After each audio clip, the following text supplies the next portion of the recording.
आणि यानंतर एक ब्रेकिंग बातमी पाहूयात। पिंपरी चिंचवडमधील इंदिरा विद्यालयाचे 84 जण हे दुबईमध्ये अडकलेले आहेत।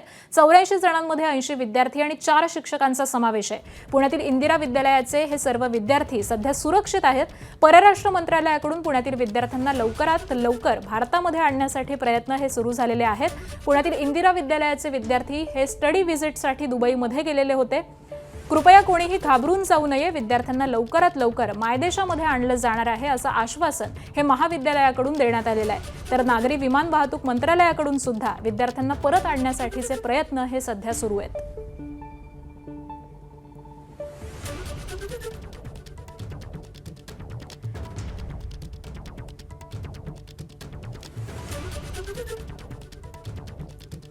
Come here for the tour, and yesterday we had a flight of 11 o'clock. Then a flight got cancelled because of their airspace closed, and we are safe here. We are good, and faculties are taking care.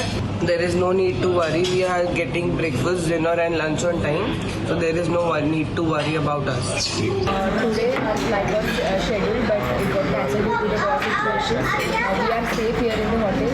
We have provided with all the meals and facilities. So no need to worry. We are totally safe here in Sawai Suits. Our faculties are taking care of us. आणि सगळे विद्यार्थी हे सुखरूप आणि सुरक्षित आहेत। विद्यार्थी आणि पालकांनी घाबरून जाऊ नये असं आवाहन हे विद्यापीठाचे अधिष्ठाता डॉक्टर जनार्दन पवार यांनी केलेलं आहे। तर या सगळ्यांनाच मायदेशी परत आणण्यासाठीचे प्रयत्न हे आता सगळ्याच स्तरावरून सुरू झालेले आहेत आणि त्यामुळे कोणीही घाबरून जाऊ नये असं आवाहन सध्या करण्यात येत आहे। आपले 84 मुलं तिथं अडकलेले आहेत, जे आपल्या ग्लोबल इमर्शन प्रोग्रामसाठी गेले होते आणि आता ते सुखरूप आहेत। काही काळजी करायचं कारण नाही, कारण मुलांशी आमचं बोलणं होतं आहे, त्यांच्या पॅरेंट्सशी बोलणं होतं आहे। इथं जे आमचे फॅकल्टी मेंबर्स आहेत त्यांच्याबरोबर त्यांच्याशी आमचं बोलणं चालू आहे। सर्वजण संपर्कामध्ये आहेत। मिनिस्टर ऑफ एक्सटर्नल अफेअर त्यांच्याबरोबर आमचं बोलणं झालं आहे, निवेदन पोहोचलं आहे। त्याचप्रमाणे मुरलीधरन मोहोळ सरांशी पण बोलणं झालं आहे, त्यांच्याकडे निवेदन पोहोचलं आहे। त्याशिवाय इंडियन एम्बसीमध्येही दुबईच्या ऑफिसमध्ये बोलणं झालं आहे। विनंती राहील सर्व विद्यार्थ्यांना आणि पालकांना की कृपया तुम्ही पॅनिक होऊ नका। एबीपी माझा, उघडा डोळे बघा नीट।